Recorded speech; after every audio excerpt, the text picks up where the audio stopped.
Hello, class. I'm here to go over the Horace Mann essay. And first of all, I understand this is a very hard essay to read. I get that. There's words in here that are hard to understand.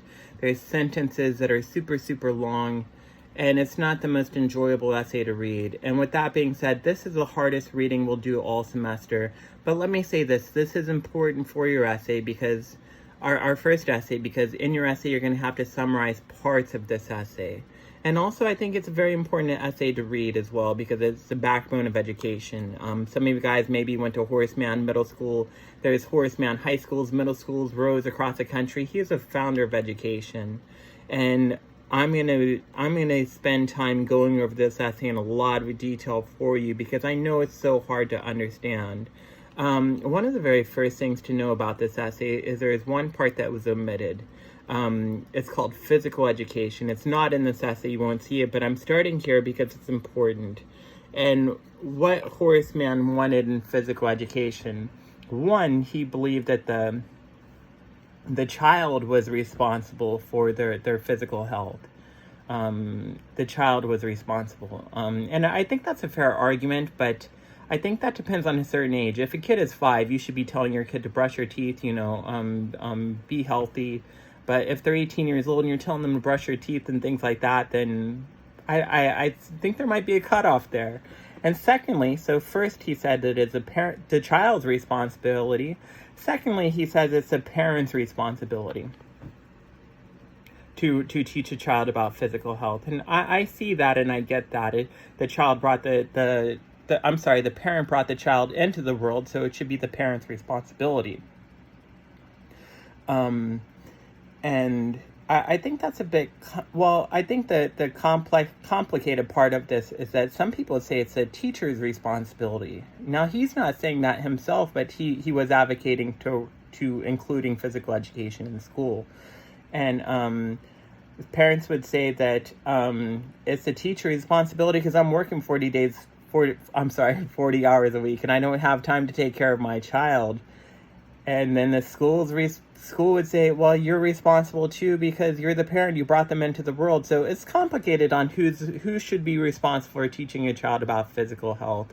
And lastly, what Horace Mann said in this section is that this is important for us too. He said it is everybody's responsibility to teach a child about health. Everybody's responsibility. And so that means you and I are responsible for teaching a child about health. And I think that's complicated. If I'm at Vaughn's tonight and I see a child who's buying a candy bar, is it my responsibility to say, hey, little Johnny, don't buy that candy bar. We're going to go look at apples. I think you would get sued or beat up if you tried to do that. But let's be fair. Horace Mann was coming from a small town mindset, right? And it had that philosophy that it took a village to raise a child. And I think that's an important idea. That's something that's going to come back with us a lot this semester when we get into the American dream, when we get into some of our other topics, that we need to work together. We need to have a collective entity. And I think the United States has drifted away from that rather than thinking about each other. A lot of Americans just think about themselves. But this is where he's coming from. And also just something important to note. What you can do in this essay, and I think what's also important as well, is to look at what are some of the problems with physical education today. We have a lot of issues with obesity, diabetes in our country. Sometimes physical education is underfunded. Sometimes the standards aren't high enough. For example, you could pass gym class if you do a 20-minute mile, provided next week you do a 1950 mile. So some people say our standards are off. And another thing to note is that physical education has really been divided into 3 sections. You have physical education, you have nutrition, you have sexual education. And there's problems with all 3 of those.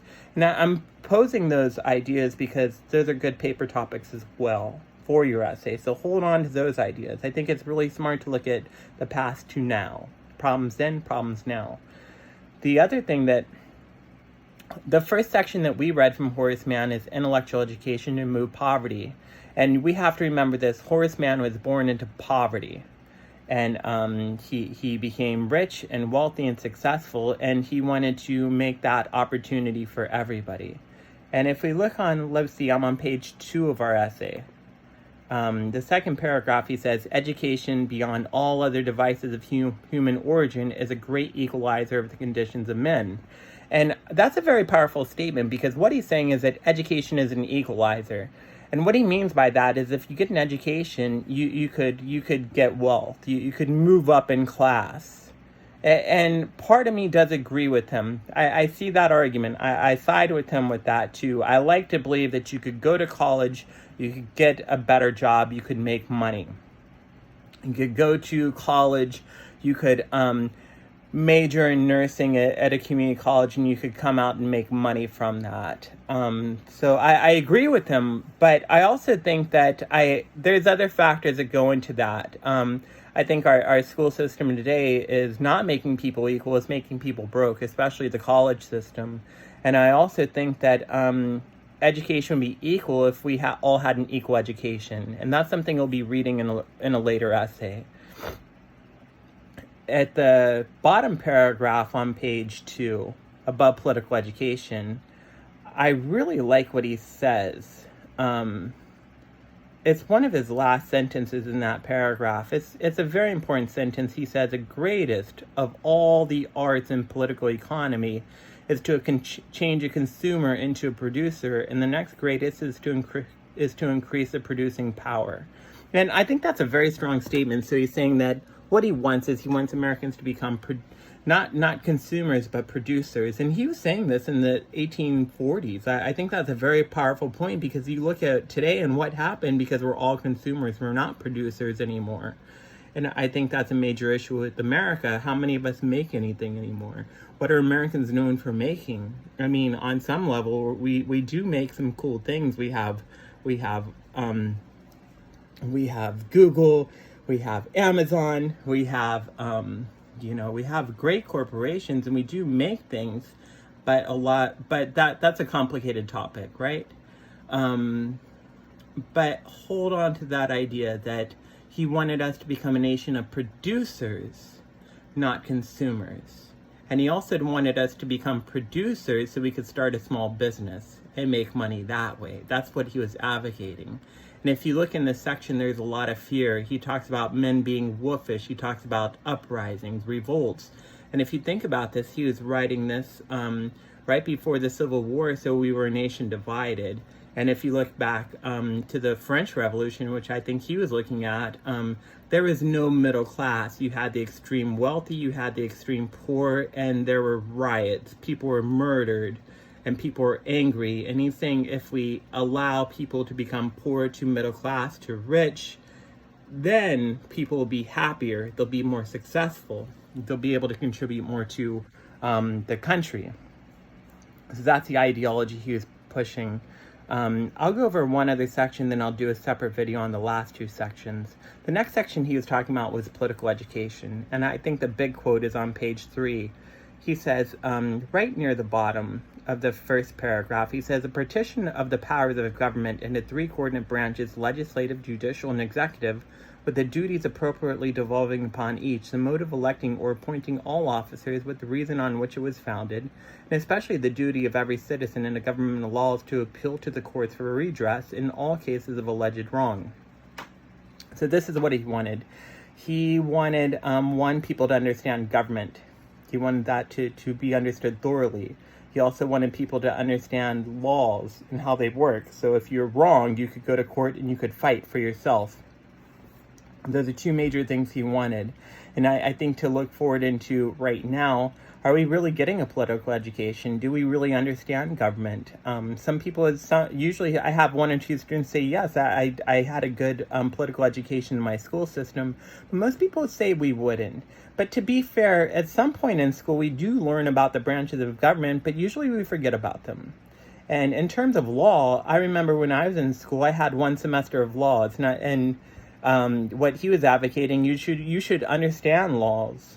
You should understand what you can do and what you can't do. And I would say that our school system has fallen behind in terms of this idea. Another thing he wanted is he wanted people to understand the right to vote. He wanted teachers to teach children the right to vote.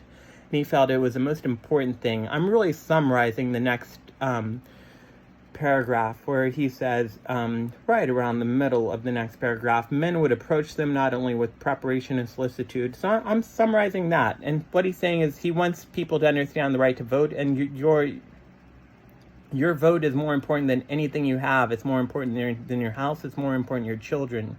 And we should exercise this right to vote. And I would say, if you look at our country now, I don't know if this is being stressed in schools. Should it be stressed in schools? That's a whole other argument. But looking at the American people, they don't vote. And some people say our vote doesn't matter because of the Electoral College. So it's a very divisive idea. And I'll leave that for you to decide if this is something important, something that teachers should be teaching in school, because it is tricky to teach that.